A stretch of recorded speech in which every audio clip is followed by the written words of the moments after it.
വയനാട്ടിലെ ദുരന്തഭൂമിയിൽ സൈന്യം ദ്രുതവേഗത്തിൽ പണികഴിപ്പിച്ച പാലമാണ് ബെയ്ലി പാലം.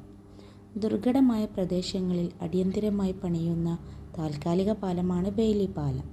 ദുരന്ത നിവാരണത്തിനും സൈനികാവശ്യങ്ങൾക്കുമാണ് സാധാരണയായി ഇത്തരം പാലം നിർമ്മിക്കുന്നത്.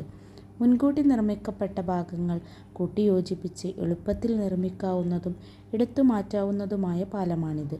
സ്റ്റീലും തടിയുമാണ് പാലത്തിൻ്റെ പ്രധാന ഘടകങ്ങൾ.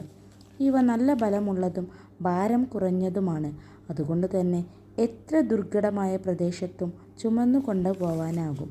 ബെയ്ലി എന്ന പേര് വന്നത് എങ്ങനെയാണെന്ന് നോക്കാം.